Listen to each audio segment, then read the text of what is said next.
Hello guys, good morning.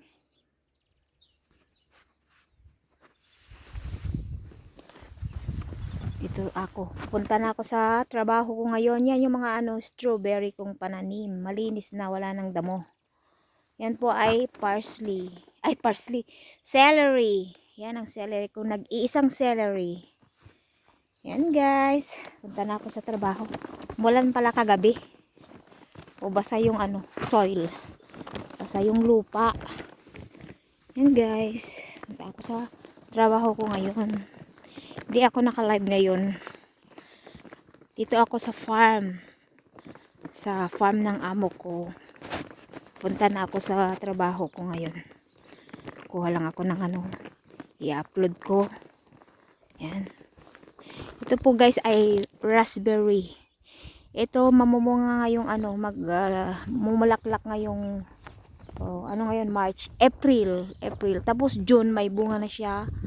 Ready nang kunin. Ayan, yung raspberry.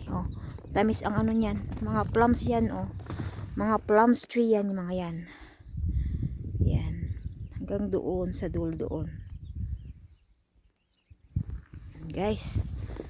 Halina kaya't pupunta na tayo doon. Ito pala yung yung talong ko, na talong ng Pilipinas. Yan, kinultivate ko lang siya. Tapos i-try kong putulin na lang. Tapos baka agsaringit to. Ilocano aja Ayan yung mga plums. Yan. Putulin ko yan. Agsaringit to. No, handa nga mabiyag di. Bye-bye.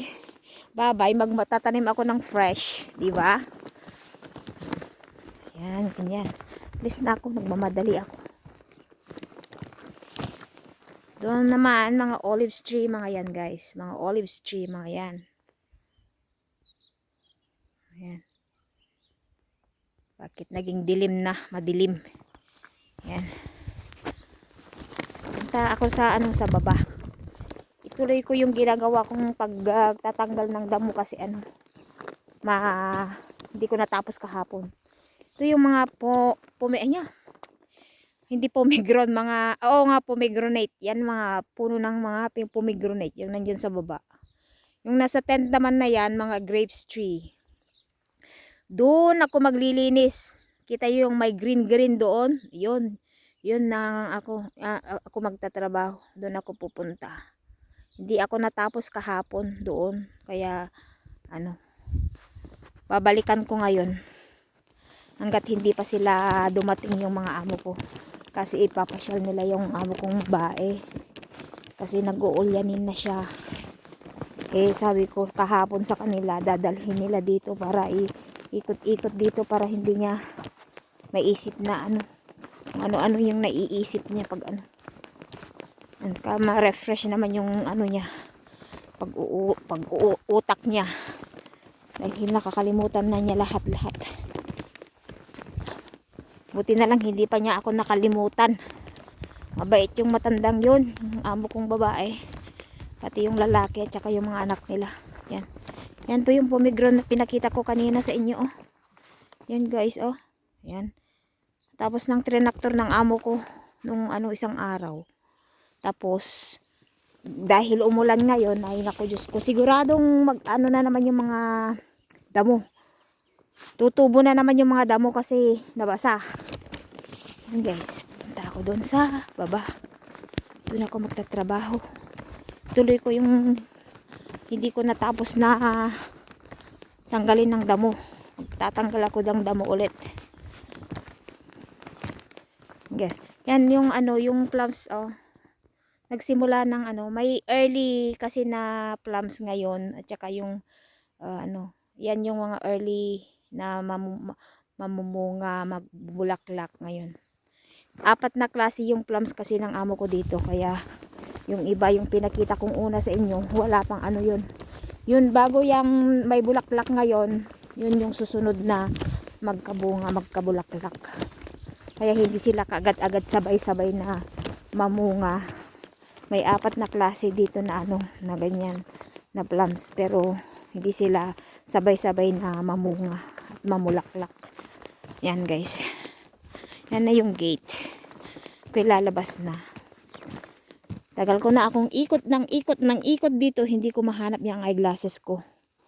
Hindi tuloy ako makakita masyado pag nagbabasa ako. Ayan.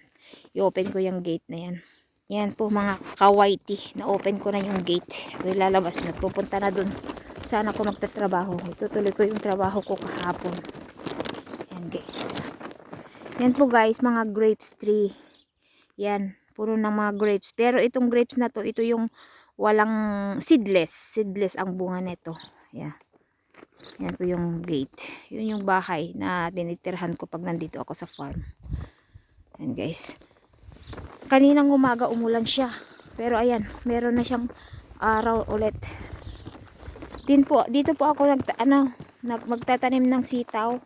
Diyan, sitaw ng Pilipinas, yung mga talong, okra, sili, sitaw yan. Natapos ng tinatraktor ng amo ko, pero umulan naman, sigurado tutubo na naman yung damo. Ayan po yung mga ginagamit ko sa sitaw, pagkalatkatan nila. Ayan. Ayan. Okay, pupunta na doon sa kung saan ako magtanim. Ito po naman yung yung grapes na ginagawang pang wine. Wine lang ito. Wine na grapes. Yan guys. Ito. Ganito. Ako po lahat yung nagcutting sa mga nagproning sa mga puno dito ako. Kasi walang time yung amo ko, may shop kasi siya. Kaya ako lahat yung gumawa ng pruning ng mga nagproning sa mga puno. Yan. Punta na ako. Malapit na ako dun.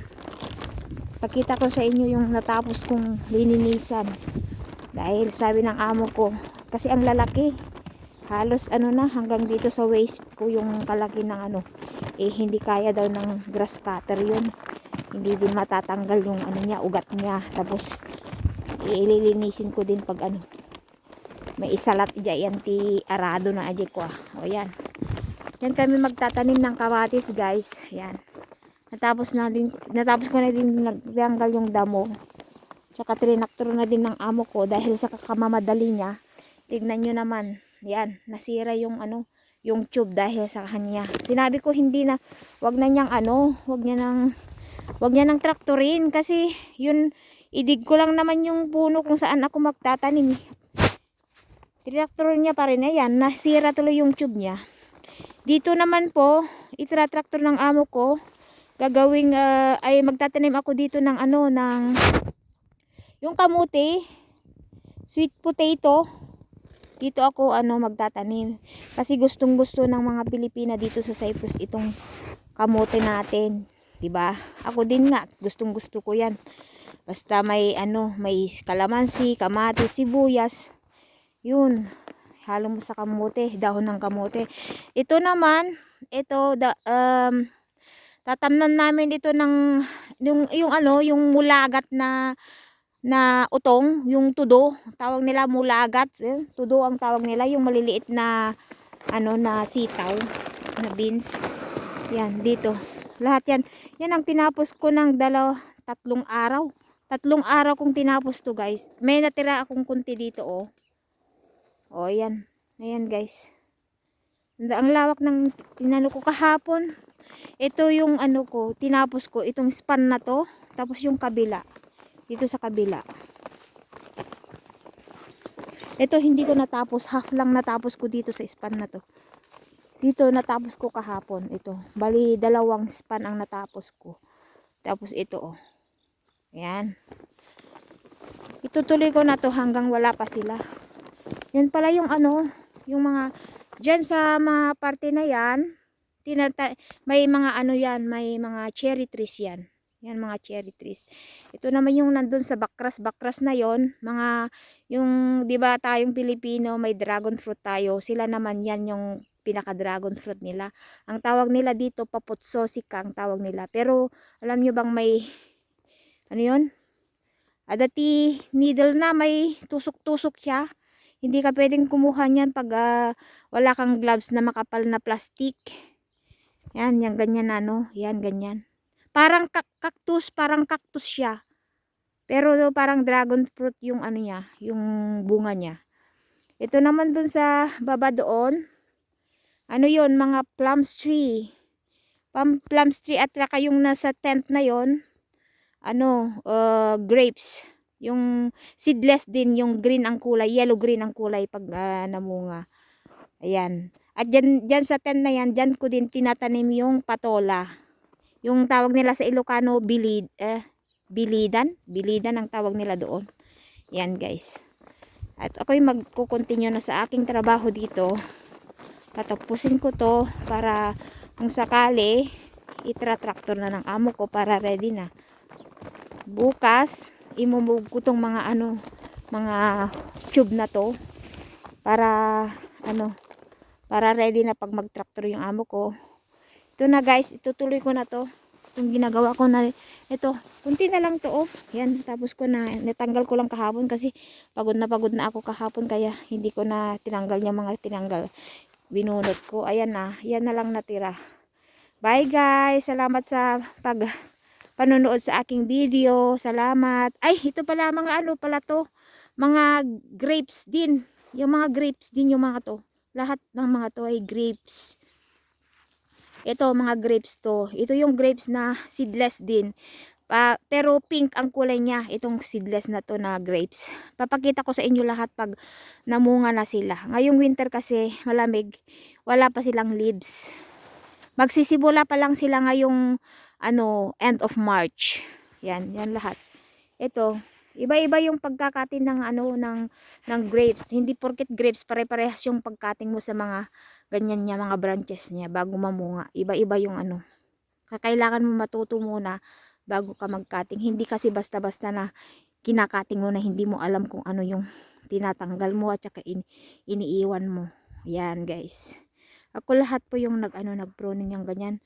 Bali 7 years ako nanonood sa amo ko na ako ang tagalinis niya sa mga ginagawa niya noon. Tapos natuto ako. Ngayon may sakit na yung amo kong babae. Hindi na niya kaya. Ako na yung pumalit. Bali 16 years na ako dito sa Cyprus guys. 16 years na. Bye guys.